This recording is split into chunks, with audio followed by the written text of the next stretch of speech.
You ever get screamed at for trying to put your own daughter's belongings into your own house? Yeah, that happened. I was standing outside our family's lake cabin, carrying boxes labeled SSG Riley Harrison Kuwait deployment, when this HOA lady storms out, waving her phone in my face, yelling, "You're illegally accessing HOA property. We are calling 911. Like I was robbing the place. Except the place. It's mine. I'm Frank Harrison. I'm 52, been an electrician in Wisconsin for almost 2 decades. My daughter Riley, she's a staff sergeant in the Army, been deployed in Kuwait for 9 months. Tough as nails, heart like her mom's. Her lease ended while she was overseas, so I'd been storing her stuff in a unit $120 a month, just collecting dust. When her Anna leave got approved, I thought, why not set up her homecoming right? Bring her things up to our lake cabin, make it feel like home. You know something her mom, Lisa, would have done? Lisa passed from cancer 3 years ago. That cabin was a happy place.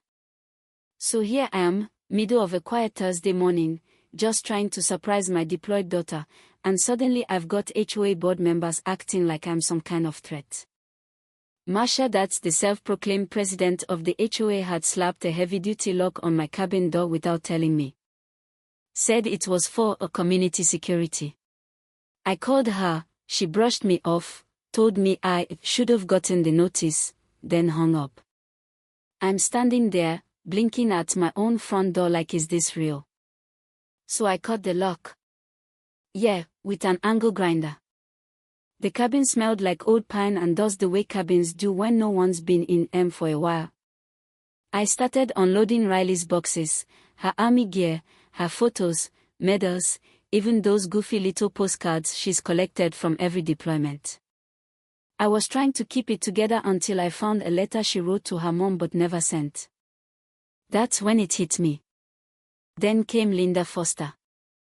Middle-aged, ex-school admin, lives 3 doors down. Always polite, always concerned. She walks over with the expression people wear when they're about to tell you you're doing something wrong without saying it. Frank, she says, do you have permission to access the property? I blinked. I own this property. Well, she says, smiling like she's lecturing a second grader, Marsha mentioned new procedures. New procedures. Right. Like I need a hall pass to unlock my own cabin now. Danny Beck shows up not long after. Retired Marine, solid guy, keeps to himself mostly. He walks over, hands me a coffee, says real low, watch your back with Marsha. She's got patterns, Frank. Last Memorial Day she reported the tunnels for flying the flag too high. Their son had just shipped out. At this point, I'm trying to keep my focus on Riley. Her room's halfway done. Her stuff's arranged just right. I keep telling myself just let it go, play nice, get through this. Big mistake.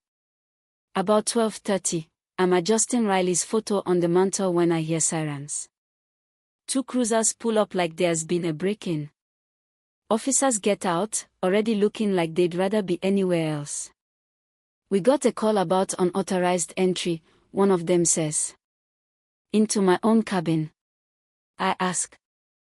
They check my ID, ask me to stay calm. Marsha strolls up all sweet like, thanking the officers for ensuring community safety. Then she drops this gem, Frank's presence may cause distress. Some of us feel the military symbolism could be divisive. I swear I felt the air get sucked out of my lungs. She said my daughter's service was divisive. I lost it. She's overseas in the desert while you're out here filing forms and locking cabins. I'm just trying to put her boots by the fireplace. Officer tried to calm me down.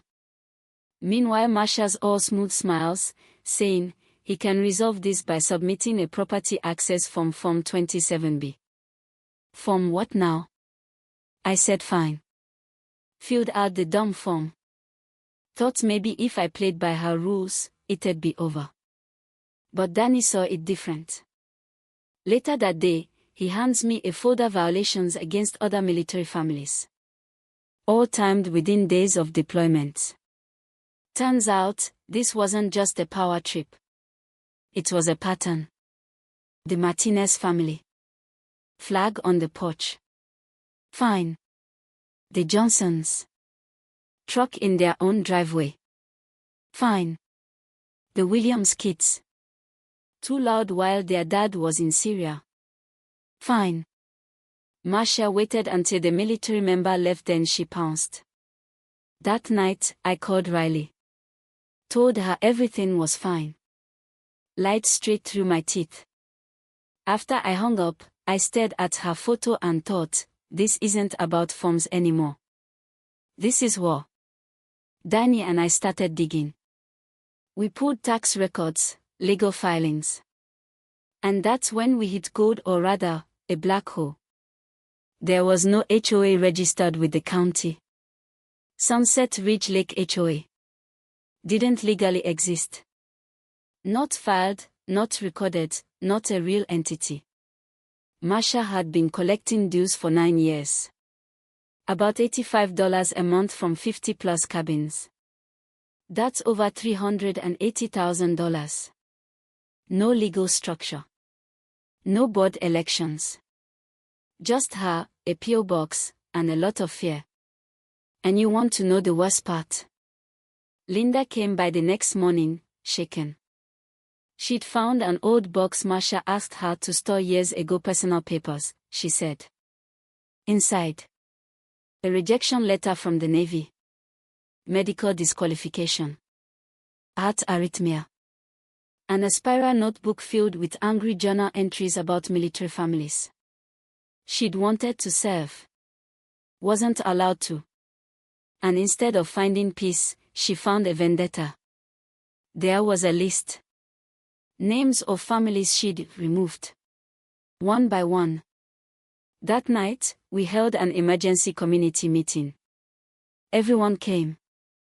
Even Marcia, armed with a PowerPoint. She tried to bluff expenses, fees, landscaping costs. Danny stood up, asked about receipts. Showed how every check went to her nephew's company, or her own account. Then we played Linda's recording. Marcia's voice, saying, military families don't deserve special treatment. They destroyed my dreams. Now I destroy theirs. The room was dead silent. The vote passed. HOA dissolved. Complaints filed. County opened an investigation within the hour. The next morning, a sheriff's cruiser pulled up to Marcia's cabin. Served her papers. She was gone within a week. Riley came home that weekend. Walked into the cabin, saw her boots by the fireplace, her photo on the mantel, American flags flying from a dozen cabins. She hugged me, real quiet, and said, I didn't know if I'd ever feel like I belonged again. But I do now. Yeah, that's when I lost it. And the craziest part. That fake HOA story, it went viral. People from all over the country messaged us. Turns out, we weren't the only ones. Other HOAs doing shady stuff, weaponizing rules against good people. But for Sunset Ridge, that's over. Now, Riley owns the cabin next door. Plans to retire here. And every time she walks down that gravel road, people wave. Because this community. Now we stand for something. You tell me, was I wrong to cut that lock? Or was that the first right thing I did in a long time? Let me know in the comments. I want to hear what you think. When does a rule become abuse? And when is it time to fight back?